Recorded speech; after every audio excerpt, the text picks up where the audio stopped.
दोस्तों आपने कभी सुना होगा ना, कोई न्यूज़ व्यूज देखते हो तो आप एक पता करते हो कि सूत्रों से मालूम चला है।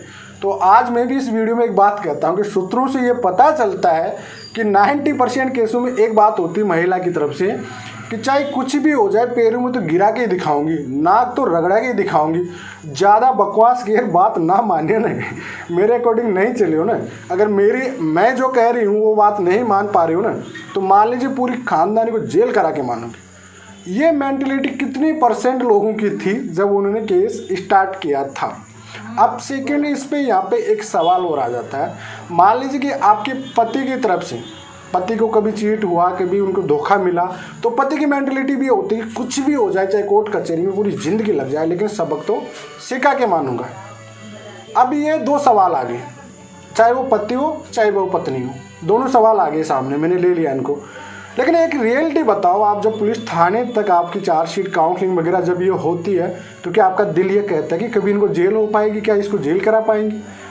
अगर अभी भी आप 1 साल तक केस लड़ चुके हो और उसके बाद भी अगर आपके माइंड में ये मेंटलिटी है, तो ये आपकी खुद की बर्बादी के निशान है, ये समझ लीजिए आप अच्छे से, ठीक है। क्योंकि इंडियन कानून में यहाँ पे फैमिली जो मैटर्स होते हैं, यहाँ पे जेल सज़ा किसी को नहीं देता। कोर्ट हमेशा इस चीज़ से बचता है, कोर्ट हमेशा इन चीज़ों से दूर रहता है, हमेशा इस चीज़ों के लिए कि भाई देखो, ना गलती से किसी पति को जेल हो जाए, ना गलती से किसी पत्नी को जेल हो जाए। क्यों? क्योंकि ये दोनों के पारिवारिक संबंध है, रिश्ता है, एक ईगो अहंकार की लड़ाई है। और जो आपका जो ईगो और अहंकार होता है, उसी चीज़ को ख़त्म करना चाहता है कोर्ट भी हमेशा। इसीलिए आपके जो ये 3 साल की पनिशमेंट वाले केस होते हैं, 5-5, 10-10 साल थे। मतलब ये समझ लो, कोर्ट का जो है फैसला, कोर्ट ये कहना चाह रहा है कि भाई आप ही खुद ही अपनी बर्बादी को बचा सकते हो, कोर्ट कुछ नहीं कर सकता है। यहाँ पे आपका पर्सनल मैटर है, पारिवारिक मैटर है, तो आप दोनों बैठ के सॉर्ट आउट करिए, ठीक है। जो ईगो अहंकार की आपकी लड़ाई है, इसको आप दोनों बैठ के सॉर्ट आउट करिए। कई जगह समझदार इंसान होते हैं ना, वो तो एक साथ रहने योग्य होते हैं, सच्चाई जितनी जल्दी सामने आ जाती है ना, उतने जल्दी फैसला कर लेते हैं।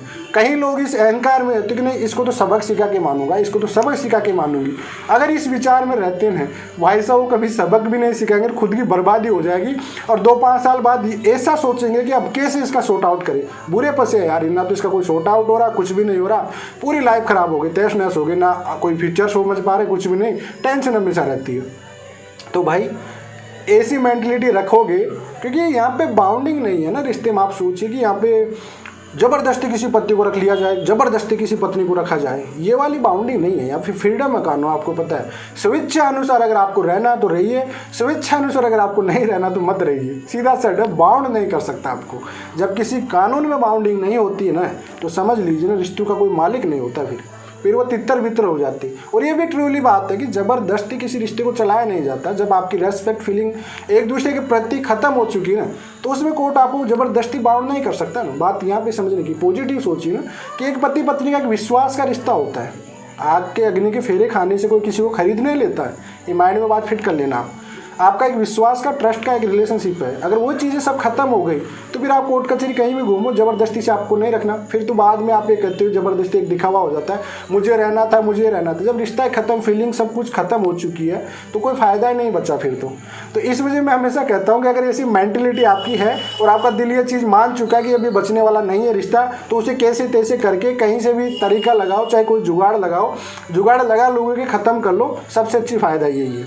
अन्यथा अगर ये मेंटलिटी है कि मैं सबक सिखाऊंगा, चाहे घरवाली हो चाहे पतिदेव हो, किसी को एक दूसरे के सबक के चक्कर में खुद सबक सीख जाओगे और खुद की बर्बादी खुद कर लोगे। तो आई होप, जो एक मैसेज छोड़ना था मुझे आज, क्योंकि थोड़ी तबीयत भी खराब थी, इस वजह से मैंने एक मैसेज छोड़ दिया कि ईगो अहंकार मत जाइए। कोर्ट भी आपके इस ईगो अहंकार को ही ख़त्म करना चाहता है, और आगे अगर ज़्यादा ही बढ़ाओगे तो आपकी खुद की ज़्यादा बर्बादी होगी।